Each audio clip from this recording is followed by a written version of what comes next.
Germany was one of the reasons for both of the major world wars and was a main point of interest during the Cold War between the United States and the Soviet Union. What if Germany formed an empire in our modern day of age? This is the topic of this video. Of course, I have made a video like this before. Do not watch that video, I swear, please. The map sucks, and I hate it, and it was my first ever video. It was from like 6 or 7 months ago. This is a revise of it with my continuous advancements of mapping and getting a lot better at it. Like all other Empire videos I have created, alliances and diplomatic relations are gone, meaning that Russia and the United States could be friends if we wanted them to be. Anyway, let's begin, shall we? After the fall of Germany's government, just like how France is in a bit of revolution right now, Germany's democracy makes a vote without showing the people, showing a large revolution popping up, and Germany's democracy falling. Of course, this would never happen on our timeline, as democracy in Germany is quite strong. But for this scenario, we're going to say that Germany's democracy has fallen, and a monarchy has been put in its place to try to expand and bring Germany back to its former glories. The first country Germany would invade is the country of Austria right below it.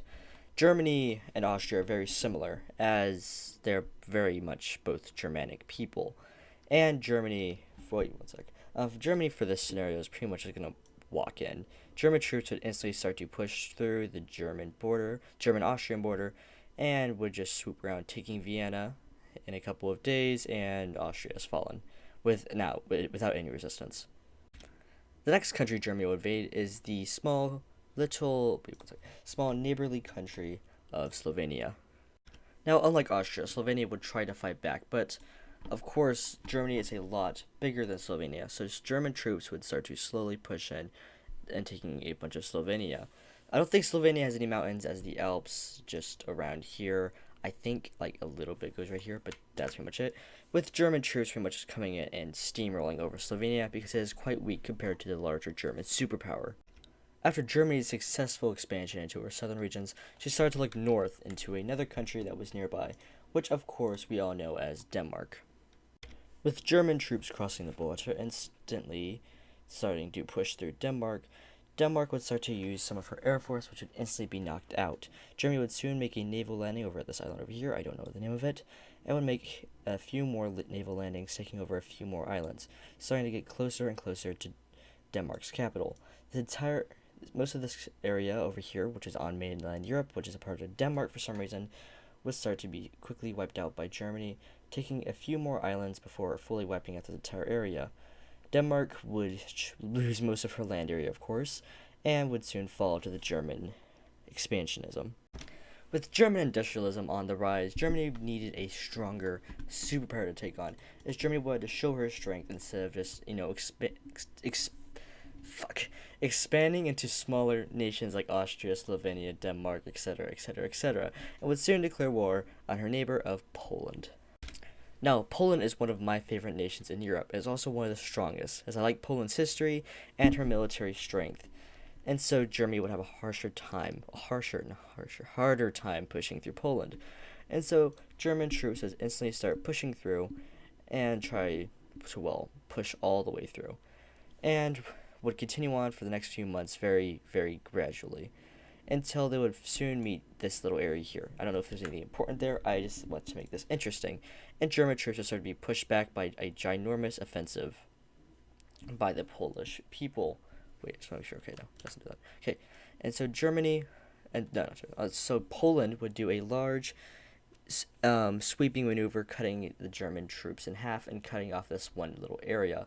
Germany would soon start pushing more troops from these multiple areas that would defending the border to try to go help out with this Polish invasion.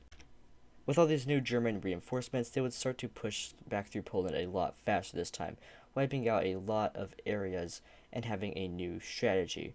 Here is a strategy. An arrowhead would be created over here in the middle, grabbing a lot of land so they could do a large sweeping maneuver around this large area, splitting Poland into two zones. And so let's see how that would go.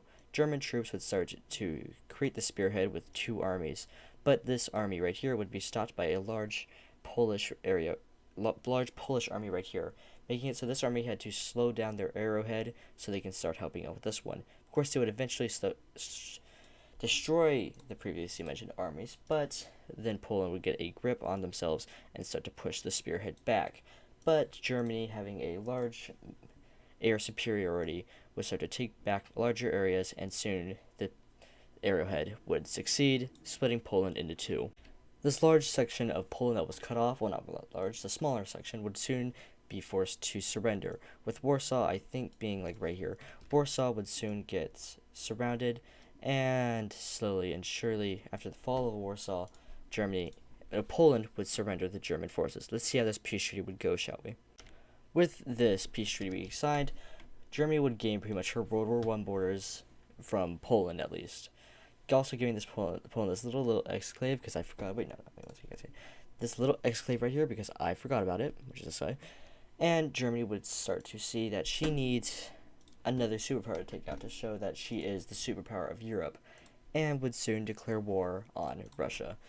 Now, this is very, very unlikely, as Russia is quite strong, but not as strong as Germany, as we can see by the recent, well, you know, the German, not the German, the Russian-Ukrainian war, where Ukraine is being quite strong compared to Russia. But this isn't about Ukraine. This is a video about Germany, and how Germany is going to beat up Russia. Well, let's see, actually. Let's see if Russia wins or if Germany wins. Let us begin. Germany doesn't actually want Russia. They just want this small little enclave known as, I think, Kaliningrad, as it was one of the main areas of Prussia, which was early Germany, before Russia took it after World War II, well, the Soviet Union did. And so German troops, seeing this area as a point of interest, would instantly start to try to push through, but would see large Russian interference? Yeah, interference. And so Germany would make a naval landing up here in northern Kaliningrad, and would continue to push through, cutting Kaliningrad into two. But soon enough, Russia would fly over through Latvia and that's Estonia, Latvia and Lithuania. I don't know which ones it is. I don't know. And would start to reinforce their areas, pushing back a lot of the German troops, pushing them back to this, reforming Kaliningrad's naval superiority. Not naval superiority, but naval coastline. But Germany would soon push through again with a larger force, cutting off Kaliningrad and telling Russia pretty much you guys can suck it. Now, Russia wouldn't really surrender per se, but they would give up all of Kaliningrad. But they're still at war. They just won't show it. And Russia would start to support a lot of people who hate Germany in this timeline, pretty much saying, guys, I will supply you with weapons if you would declare war on Germany. Let's see how this would go. With Germany snatching Kaliningrad, Lithuania... I need to search this up real quick. 1 sec.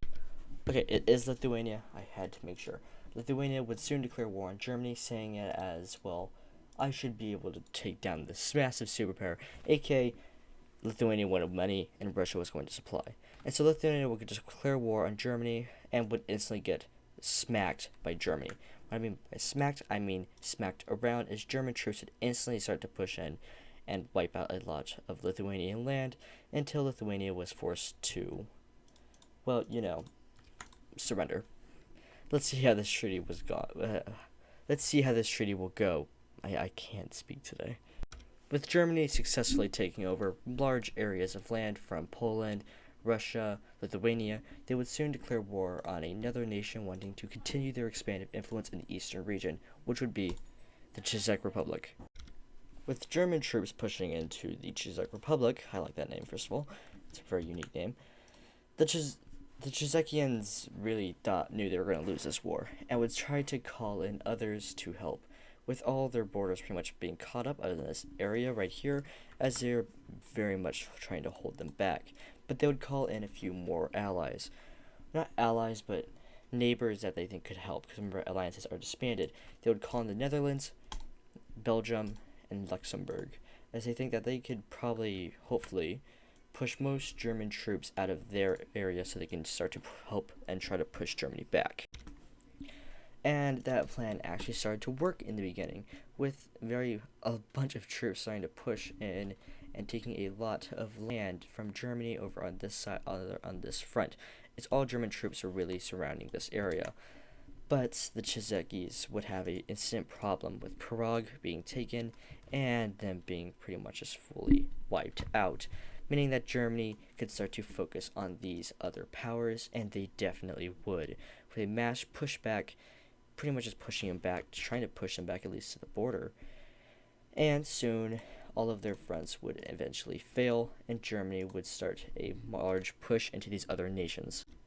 Luxembourg was the first to fall, with Luxembourg being taken out in a matter of weeks, and Belgium would soon start losing land, while the Netherlands would start to continue to hold a pushback, well, not a pushback, but a stalemate against Germany.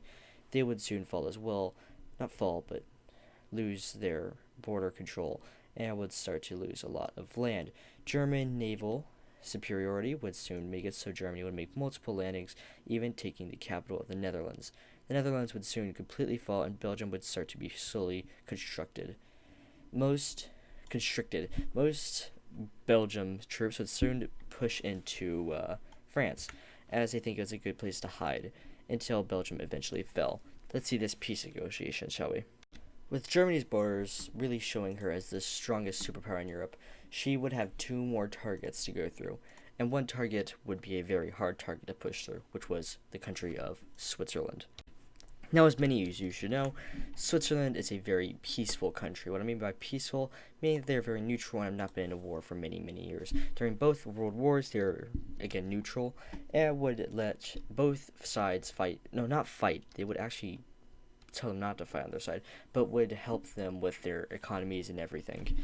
And as well as they have a very large mountain range known as the Alps, about right here, and all through here, and most of this northern part of Italy.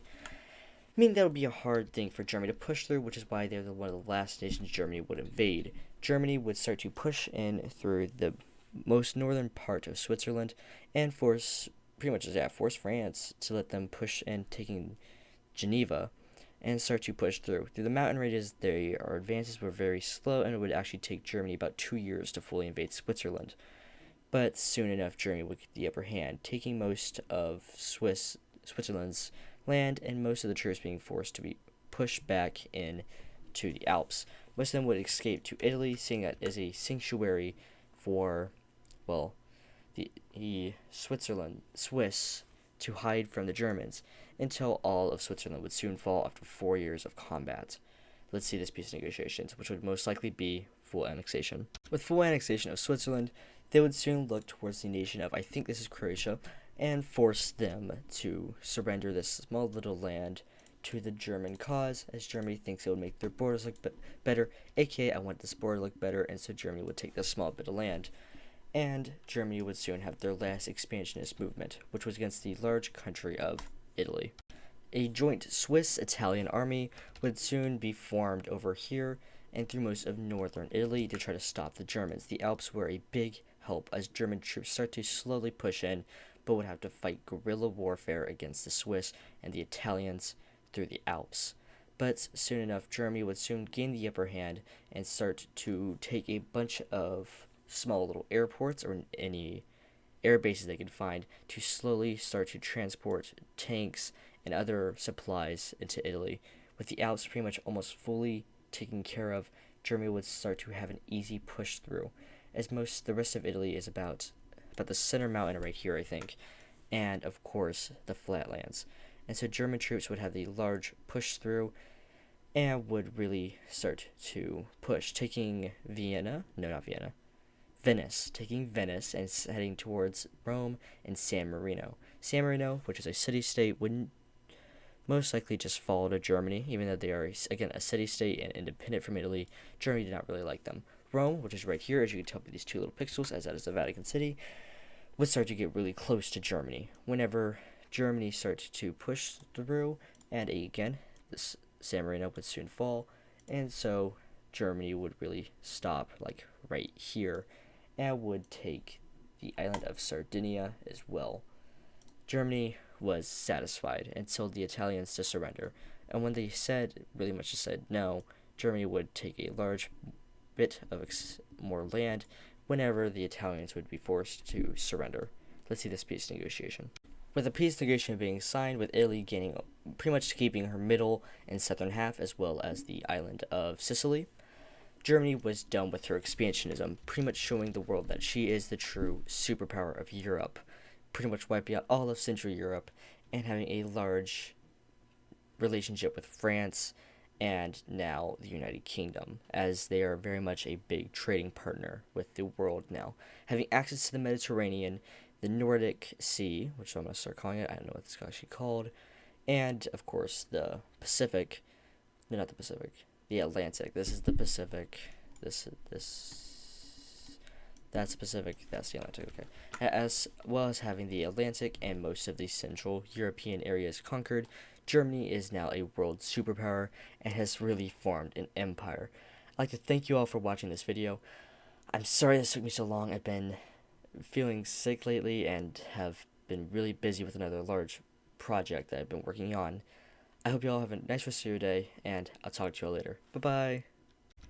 Germany, a country with thousands of years of history and unifying in the middle of the 1800s.